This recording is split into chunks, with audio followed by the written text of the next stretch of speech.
Welcome to Tate Britain and a very special series.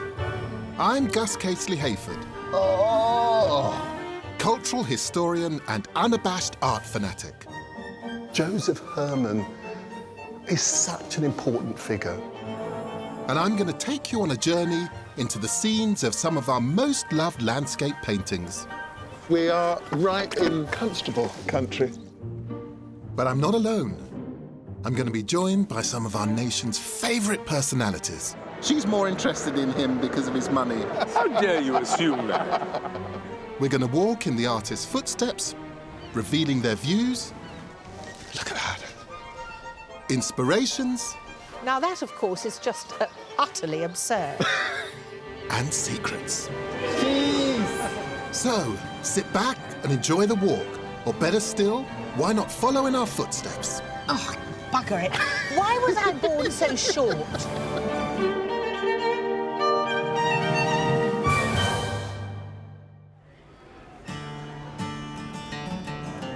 He's difficult, he's irascible, but he's also incredibly funny and an utter genius. William Hogarth. And he's someone who captured London unlike anyone before, or in my mind, after.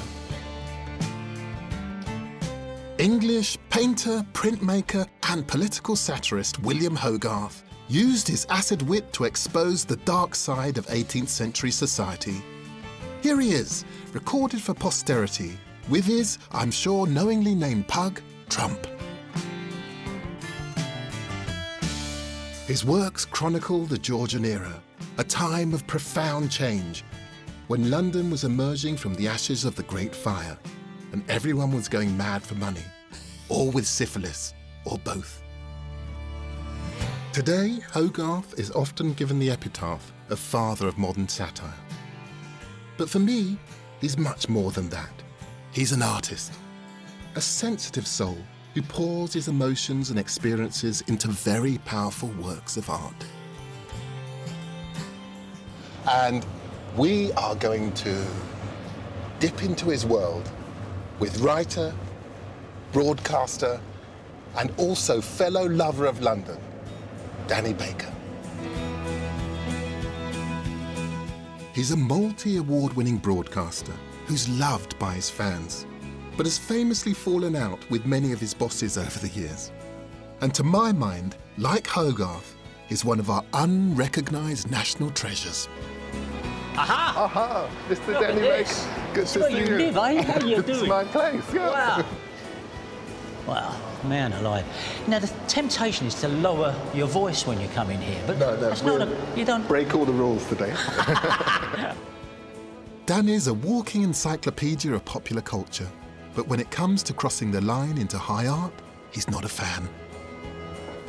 If you could run away with a piece of art today, what would you be going for?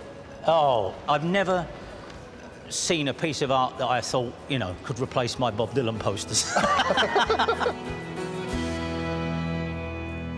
But something like, say, like this, which... Nope. No, No? there's someone waiting for cameras to be invented, that is. That's... But there's one artist that I know is right up Danny's street. Hogarth. Ah, no, 'Cause hold on. For me, I think he's probably It is, yes. up there with the greatest British artist. Oh, that's tremendous that you say that, because it's playing to the things I like. This is Hogarth's most famous work, the brutal yet funny Gin Lane. He issued this print in 1751 when he was at the very height of his career, and Britain was experiencing its first ever reported binge drinking crisis. I liked it. What do you like about it? The very first time I saw this, I thought, look at that. I know where that is. I like the noise of it. I like the grotesqueries, him gnawing on the bone here. I mean, that's Yeah. so extreme. There's And sharing it with the sharing dog. it with a dog. This iconic image of the baby falling on its head. Yeah. It struck me as funny. It's like today when you get these stand-up comedians and they say stuff which is so bleak that it is comic. He didn't do that lightly. I bet he would have halfway through this, friends would have come and said, "You're not going to have the baby." Yeah, I am. He must have done. But some of it, I mean, this is kind of like medieval. There's a chap here with bellows on his head who's got a child on a spike. Oh, do you know, I've never seen the kid on the spike. And could you see, look, there's a woman who's obviously, it's probably the mother seen the kid on who's the spike. rushing out of the house. I'm not there. This is like the end of the world. This is Hogarth's depiction of the gin craze, when this new spirit was cheaper than beer and safer to drink than water. London's poor were drowning in the stuff, and boozing was spilling over into violence, poverty, crime, disease, and even death. This couple here, that she's actually selling, you know, her pots and pans. He's selling his tools. I mean, these are the very kind of things that are going to, if anything, help them to survive. When I was growing up and around Petticoat Lane then, and Brick Lane, people still did that. Yes. They would be drunk at 10 in the morning selling valves out of their televisions and radios. They'd be spread out, and a shoe, and a burnt kettle. That dissolute life has always run through me, either recognising it, empathising with it, or being appalled by it. But it all started with that. Yeah. And probably why I never found an appreciation for so-called fine art is because it never, ever went off like an alarm bell like that did. Hogarth was the archetypal Londoner, so our first walk is through the streets of his hometown towards the setting of Gin Lane. Starting in Covent Garden Piazza, the setting of his painting Morning, we're heading to the streets around St Giles in the Fields, once the depths of Jordan Squalor and the real-life inspiration for Gin Lane. From there, we'll pass St George's Church, that features in the print, heading east to the City of London Distillery to taste what all the fuss was about. This is it, isn't it? Covent Garden is such a swish area and always seems to have been. But this is his manor, this is his stomping ground. But Hogarth regularly crossed over to the wrong side of the tracks for inspiration. We're heading to St Giles in the Field to pick up celebrated local artist Jane Palm Gold, who's taking us on a tour. How are you doing? How you doing? Very good. What a great place. What an absolutely stupendous place to have a flat. I had no idea actual people lived around here. A lot of people live here. No idea. Jane is inspired by the great man, and like his Gin Lane, her works are composite images of her own experiences of living in St Giles. Stop, we're television. We insist you stop. We are television people. We outrank you, oh my God.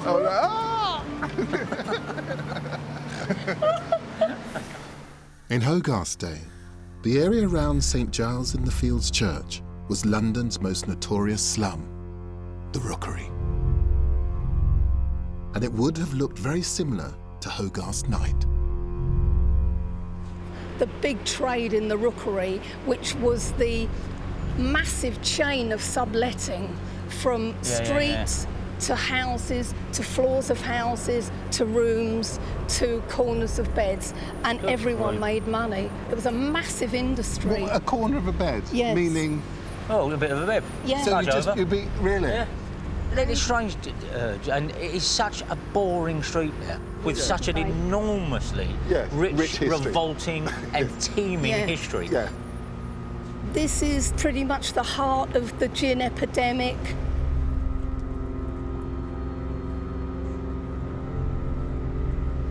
It's quite sweet smelling there. I mean, it is. It's actually quite sweet. And you know what, haven't we come a long way? Because I met 250, 300 years ago, and not many people stood here and went, Fresh air. Just south is the churchyard of St Giles in the Field. Here Jane has discovered some of the London Hogarth depicted in his tableau Gin Lane, and it's still standing.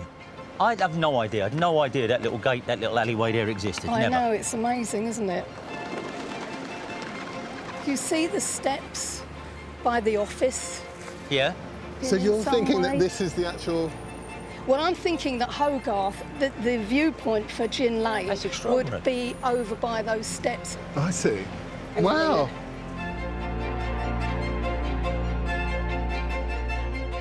Over 250 years after his death, if you look hard enough, it's still possible to see glimpses of London as Hogarth did. Well, it's not supposed to be an authentic portrait, is it? It's just exactly. actually... Yeah. And Hogarth moved things around anyway, you know, just because, you know, of meaning and increasing meaning.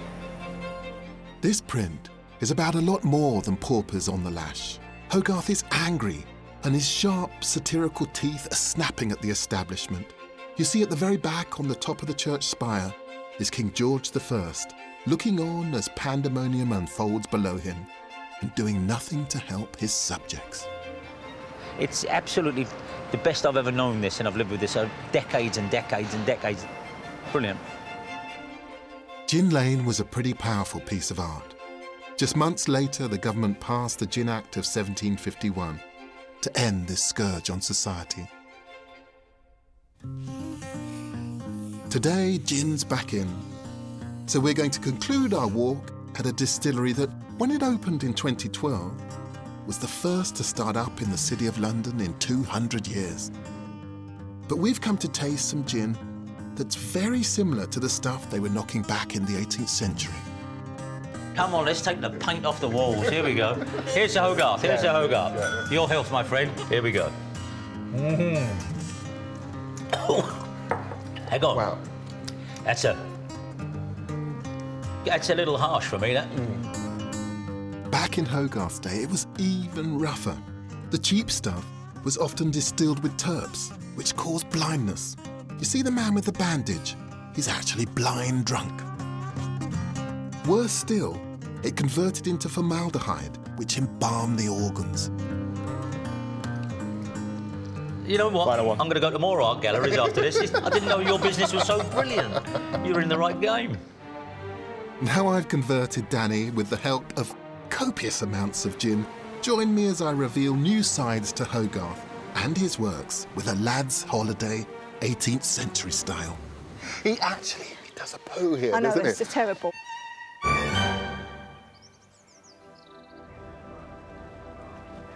I'm exploring the savagely satirical prints and personality of William Hogarth, the capital's first artistic biographer, with fellow Londoner Danny Baker. Gin Lane, I know so well. When I first saw that, I was at school, and it resonated with us.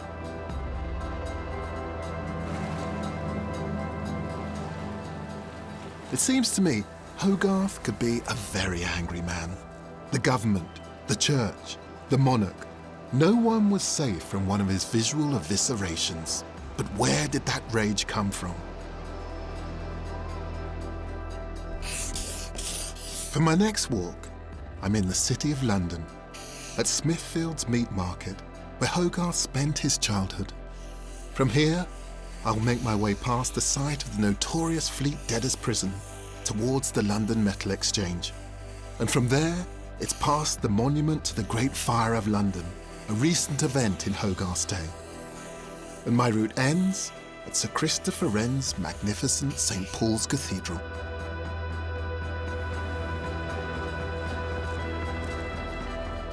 When Hogarth was born in 1697, the City of London was emerging as the commercial and financial capital we know today.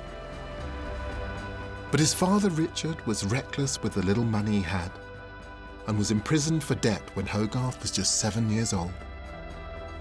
An experience that clearly left its mark. This is emblematical print on the South Sea Scheme from 1721. Full of rage. It was his response to rampant speculation in an investment company that caused one of the first ever economic crashes in history. And it was his first successful print. Nearly 300 years on, fortunes are still gambled in scenes of Hogarthian chaos at the London Metal Exchange.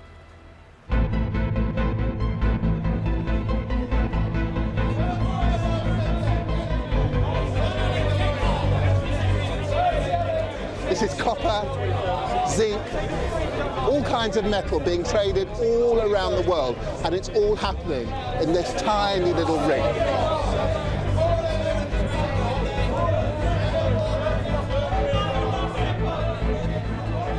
I mean, it looks like chaos, But this is a well-organised system that has evolved over hundreds of years. I mean, the idea of the word being the bond, I mean, this is the absolute exemplification. This is all about deals being made in split seconds. Little whispers in ears. People shouting across the room. Wave upon wave of energy. He's turned into a silverback.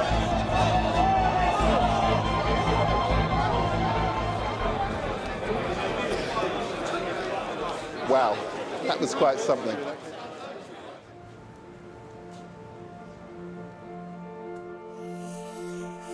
My walk continues past monument towards Sir Christopher Wren's Baroque masterpiece, St. Paul's Cathedral, whose marble would have been gleaming new in Hogarth's day. And as we know only too well, despite Hogarth's stark warnings, history has repeated itself many times since the collapse of the South Sea scheme. And that's one of his great strengths as an artist. He still speaks to us today. On the steps of St. Paul's, I'm meeting an ex-trader who knows that better than most. In 2012, Kweku Adebole was sent to prison for fraudulent deals that added up to $2.2 billion. And he sees a lot of parallels between Hogarth's print and his own experiences. Well, what's interesting for me about the South Sea sort of crisis is that the government had initially begun the scheme in order to repay its debts. In order to encourage people to invest, they were being asked to invest in a whole host of things. Some really crazy ideas, such as the manufacturing of square cannonballs. Or there was one company specifically, and I have to read this because I need to get the words right, but a company for carrying out an undertaking of great advantage, but for nobody to know what it was. And £2,000 was invested in that.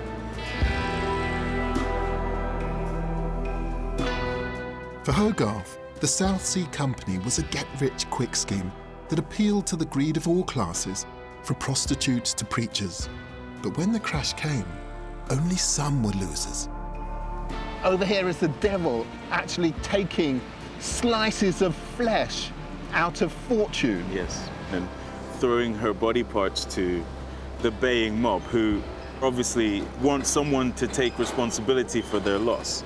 And below, these preachers, these men of religion who are gambling away our future. This idea of the city gambling away the future of good people, honour being broken on the actual wheel of life, that honesty actually being flogged.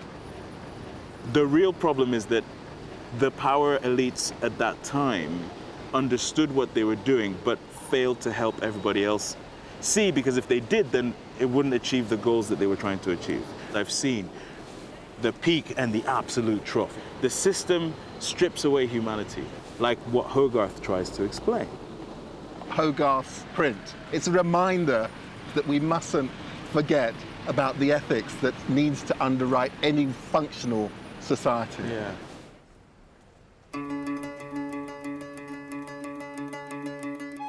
On first viewing Hogarth's prints, you might think he was a sanctimonious old prig. But I'm going to follow in his very footsteps to show nothing could be further from the truth. At midnight on the 26th of May 1732, he stumbled out of a pub with his best buddies, chartered a boat, and headed for the North Kent coast to carry on drinking. So I thought I should follow him on this jaunt that sums up his character.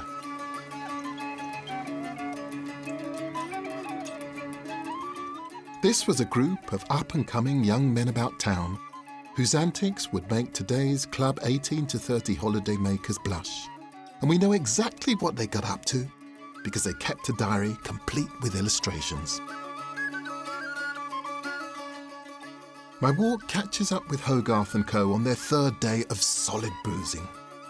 Starting at Upnor Castle, my route follows the River Medway towards the village of Hoo, and the site of one of Hogarth's infamous examples of 18th century bants. And from here, I'll head out to the Isle of Grain, ending my walk at the Hogarth Inn. 5 friends, 5 days, the ultimate pub crawl, or the peregrination. We're in Upler, actually looking at a view of the castle. Here is Hogarth and his 18th century band of barflies in front of Upler Castle. His peregrination was definitely a lad's holiday. It would be a crime to walk it alone. So I'm being joined by local Carol Donaldson. What do you think it would have been like in Hogarth's day down here? I think it would have been, like it's busy today with yachts, but I think in Hogarth's day, the river would have been a lot busier. Carol's a big Hogarth fan, and a few years ago gathered together a group of ladies to recreate his peregrination. So I'm in safe hands. Clay pipe. Oh, right, clay pipe. One of the things I like about this is some of the sorts of traditions of this bit of Kent, that it's famous for its hops and famous for its apples as well, you know, cider and beer. You know, it's obviously has this kind of boozy history that Hogarth probably would have loved. I think Hogarth liked his drink, definitely. He had his own drinking spoon, I believe. And I think one of the things that comes out from the diary is the kind of odd drinks that they drank in those days. So they have this drink that they make up, which is half rough cider and half brandy with spices in it. And when I came and did the walk, I made up this drink, and we all tried. It was quite potent stuff, but it was good. It kept you walking, definitely. 4 miles along the River Medway is the village of Poole and its church, St. Werburgh. Hogarth's a bit naughty here. He untrusses himself, it says, against possibly this sort of church door here. You're too polite to say untrust himself. Well, he actually does a poo here, I know, doesn't it's it? terrible. And the door's since been bricked up. Probably because of that. Yes, maybe. the outrage. That was pretty naughty, wasn't it, really? But Tot Hall, who's this seaman who's probably seen everything, kind of, you can imagine a sailor, but nevertheless, I think he's pretty outraged by that. So he sort of gathers some nettles, may actually have been from here, and actually kind of whips Hogarth on the backside. I think you could kind of sort of picture them doing it, and it's very much in the spirit of that whole trip, I think, where they have these funny fights with horse dung, and they have lots of water fights and that, and it's just this real kind of lads on holiday feeling. But I like that Hogarth roughness. Would you like me to whip you a nettle? Is that what you're asking? Maybe later.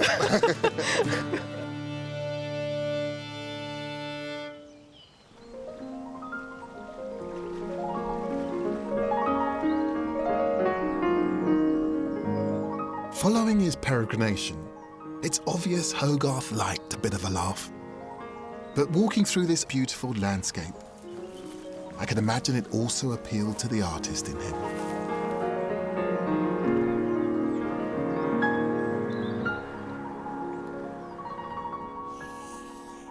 The end of my walk is somewhere I know Hogarth would have approved of. Kind of a fantastic walk. The Hogarth Inn on the Isle of Grain, a pint and a roast. Suitably refreshed, join me back in London to explore the masterpieces that made Hogarth's name. That's not Disney Presents, that's it. Yeah. Danny Baker and I are on a romp around the capital through the life and works of the great British artist, William Hogarth. Like my walking companion, Hogarth is a real Londoner. But before I catch up with Danny, I want to walk the streets that inspired Hogarth's breakthrough work that captured the city, genital warts and all. My next walk starts in Covent Garden, through streets which in the 18th century were teeming with the prostitutes that inspired the harlot's progress, the work that made his name. After which, we're going to head to Private Eye, the HQ of modern political satire.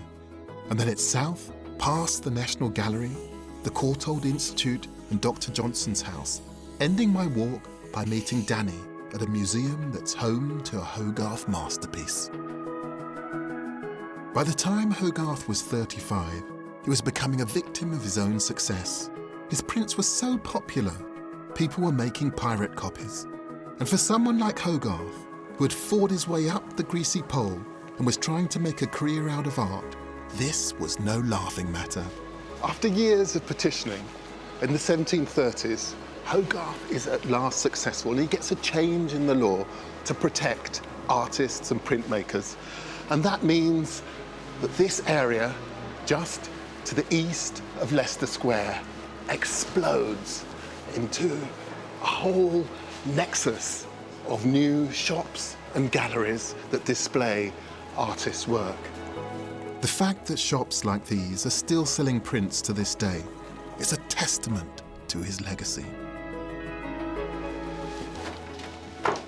Really, just look at this. I mean, these are all of Hogarth's great print series. But for me, one of the most exciting is the first that he produces. This is so innovative in the period.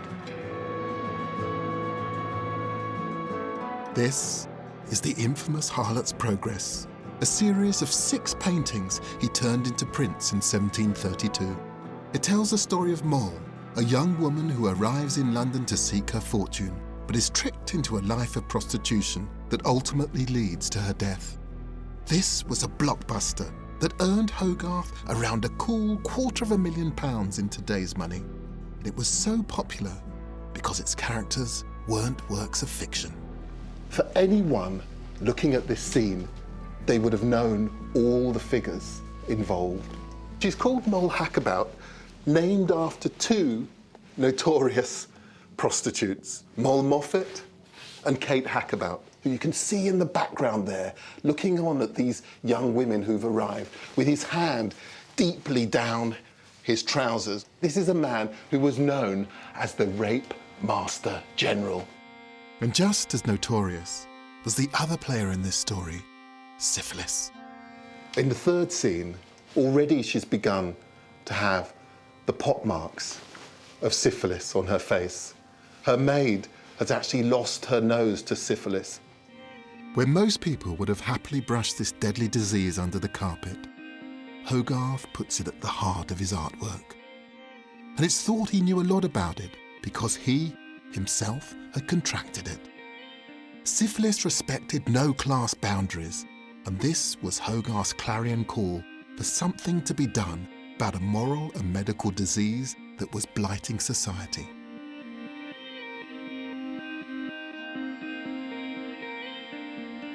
In the background, there's a single woman looking in the mirror, and her reflection is looking back. It's Hogarth telling us that we aren't immune from judgment. It's a technique that Hogarth uses again and again, this idea of looking back at us. We are involved. This wasn't about other people. This wasn't about the beautiful. This wasn't about the perfect lives of the middle class. This was about the grit of the street. It didn't moralise to the point of it becoming alienating. This was about a kind of truth that everyone would have understood.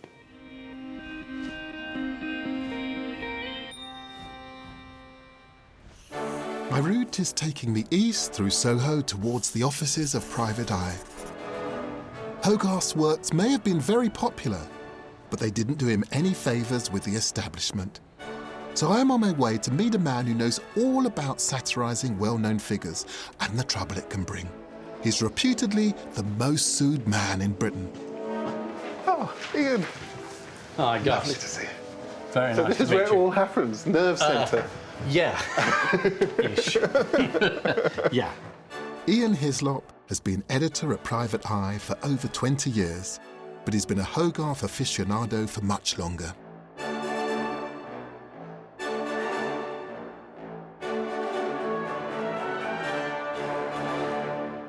Hogarth, he can be ferocious. I mean, some of it is eviscerating, isn't it? It's Yes, and you know, when he sees corruption, which there was quite a lot of in political life, he goes for it, and he's quite scatological. He's quite rude. Yes. You know, he likes jokes about golden showers of money, obviously falling on people. He likes people dumping on each other in metaphorical and real senses. You know, he likes all that stuff.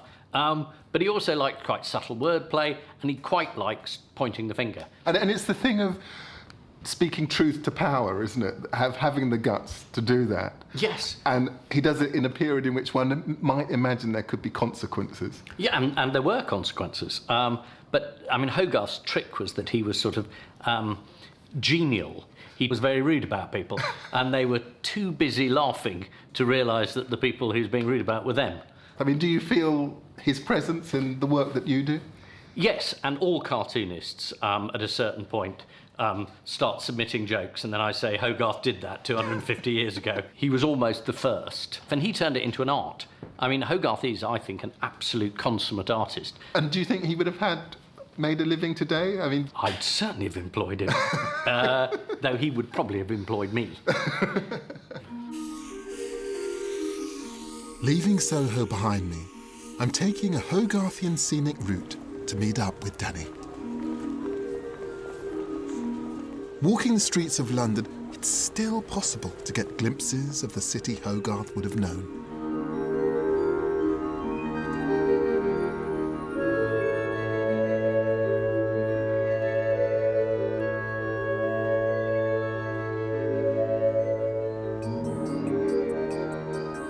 But if you really want to get a sense of London past, my destination is just the place. The end of my walk, the Sir John Soane Museum, where I'm meeting up with Danny to see Hogarth's masterful follow-up to the Harlot's Progress. It's an absolute gem of a place, and if you're ever in town, I urge you to visit.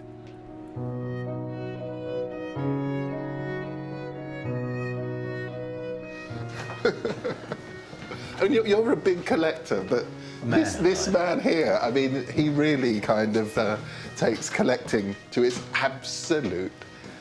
It's extraordinary. I'm ashamed of myself. I lived in this city 60 years nearly, and I've never been here. I'm ashamed of myself.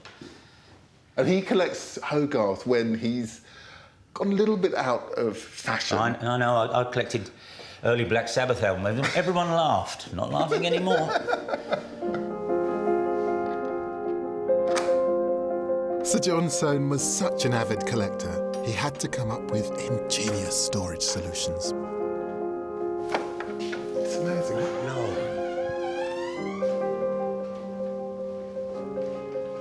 Oh.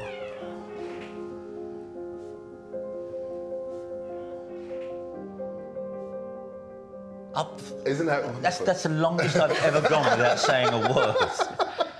I wish the word awesome wasn't so milk dry these days, because I don't think I've ever been lost for words. Oh, man. Hot on the heels of his success with the Harlot's Progress, Hogarth made this series of paintings featuring the life of a well-to-do womanising man-about-town character, known in the 18th century as a rake. And it's amazing to see all 8 canvases together in one place. It's humbling almost to see these after years of kind of, flicking through plates in books. I'm loving this. I've always liked that fellow.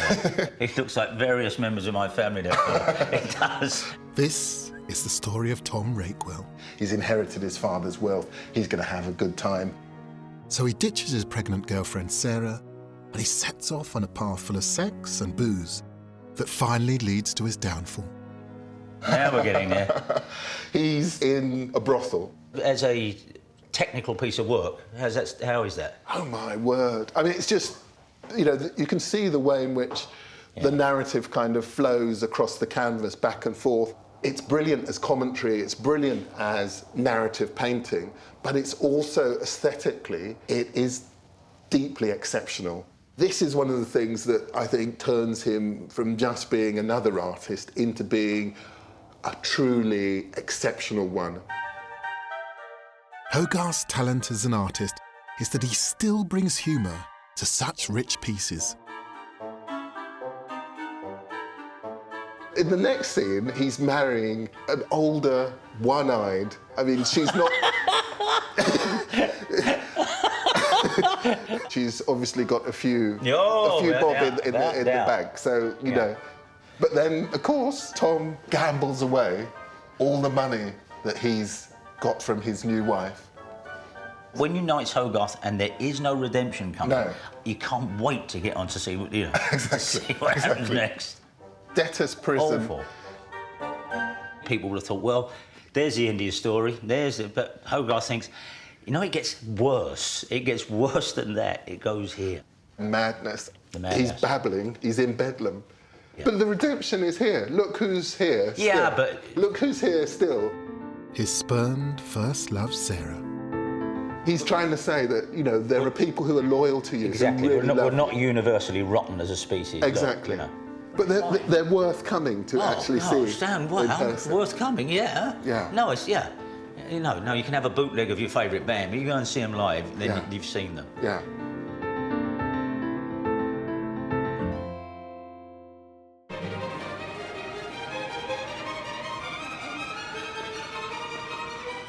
Danny Baker and I are exploring the artist William Hogarth and his 18th century London.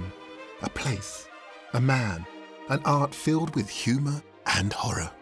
Hogarth's talents turned the seedy underbelly of this city into art so successful that by the time he was in his late 30s, he was a household name. To this day, it's these works that define him. But like his prince, Hogarth had hidden depths. And I think my favourite Hogarth portrait hangs here at the Foundling Museum, and it gives you a glimpse of the real man. I do love this space. It has within its collection some of the finest art of the 18th century and one of the great portraits in my mind, a portrait of its founder, Thomas Coram. Hogarth said this portrait gave him the most pleasure to paint, and he did it for free. It shows a side to this great artist that seems to have got lost in the raucousness of his prints. And the thing that strikes you when you see it is just the sheer scale of it. I mean, this is portrait painting on a scale that was usually reserved for kings, for popes. But it's actually a humble ship's captain. And what makes him so special is that he looked after some of the most disadvantaged people in London, the children who were abandoned. Thomas Coram attracted artists, he attracted writers, he attracted musicians to all work together to raise profile and to raise money for his new hospital. And I get the sense that in Thomas Coram, Hogarth saw something of himself, someone who would fight the establishment, do anything he could to protect the people who really needed it. What a picture.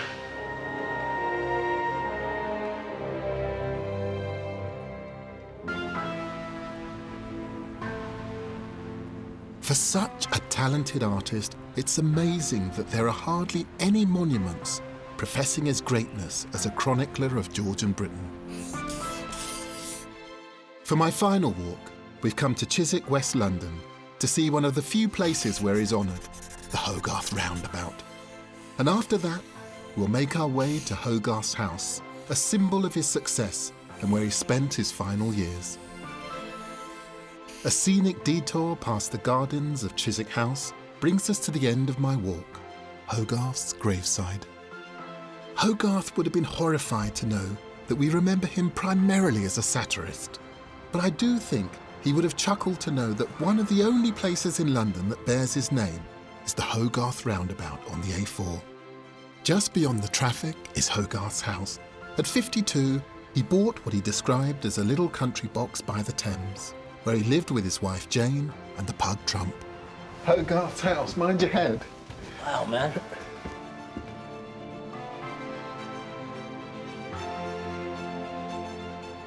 Why would he have bought a house so close to the flyover? That's what I don't understand. You'd have thought he'd have looked, well, we could live here, but all this traffic. I guess this was in the country then. Yeah, this is absolutely in the country. Was he a happy man, do you think? I think he obviously loved family life, or at least his wife. He doesn't have children. One of the wonderful things that he does is that he takes in orphans. I think he comes from a family that weren't wealthy, and so he appreciates what it's actually like to have nothing. And for me, Hogarth's tender paintings of ordinary people like his servants or the shrimp girl tell you something about him that's rarely ever mentioned. deep down, he's a big softie. I think the art world, I think the establishment disappoint him again and again and again. The establishment does not do the things that he feels it should. It doesn't support people in the way that it should. I actually just thought he was a working cartoonist. Now you're explaining about the family and looking at this place. There's a lot of heart. We've reached the end of our walk, and along the way I've noticed more than a few similarities between Danny and his favourite artist. Obviously, they're both hilarious, incredibly popular, successful and unapologetic. But most of all, they're big-hearted. This is a question asked from love, that I'm your biggest fan. Well, go on. Somehow I suspect you're putting the lead into the boxing glove here, but go on. I would ask this of Hogarth as well, is there a point when you become something of the thing that you kind of are railing against? I look at your profile and you are so successful. Am I part of the establishment? Do I ever feel part of that? No, I don't. I'm one slim 2-hour radio show away from not being in radio at all. And I know if I got run over by a truck tomorrow, there'd be all these eulogies. Oh, he was brilliant on the radio. Oh, he was so good. Oh, he was brilliant. Yeah, nobody gives me any work. So there may be that, me and Hogarth both. And so I'm on the margins of it. This is the thing that Hogarth would have said. He would have been in this room probably, being grumpy, saying, "Oh my God, I'm right there on the margins." I can imagine the worst thing that would have happened to him was if the establishment had said, "You know what? Yeah, come in. We'll fund you. You do what you want. We're going to be here. We're going to have exhibitions for you. You're great." He would have recoiled from that. Oh, hang on, that's not what's supposed to happen. That's no fun. And yet, I often think, had he walked along Gin Lane, they'd have thrown a bottle and knocked his hat off. What do you want round here? They would have done. Oh, I've come to help you. Off. There's one more place I have to visit, so I'm saying goodbye to Danny, and I'm ending my final walk at Hogarth's graveside. And he certainly isn't buried with his artistic contemporaries in Westminster Abbey. Even in death, Hogarth, the man who produced some of the most recognisable British art in history, remains himself unrecognised. I've got to be honest, it's pretty disappointing. I don't think this is the grave that Hogarth would have wanted for himself. But there is something I really do think they've got right. They've included on the fascia a little face mask, and that mask is the symbol that he used in so many of his series paintings as a symbol of the moment when the truth was revealed. And that is the thing that Hogarth was so good at, making us actually think about what was important. He was never afraid to take on authority. Across his career, even when it suited him, he wouldn't bow. He wouldn't break under the pressure of the establishment. He was always prepared to do what was right for his art rather than what was right for his pocket. I think for that reason, we have to be proud of him, but I do think, in terms of art history, we have to acknowledge him as one of the finest artists that Britain has ever produced.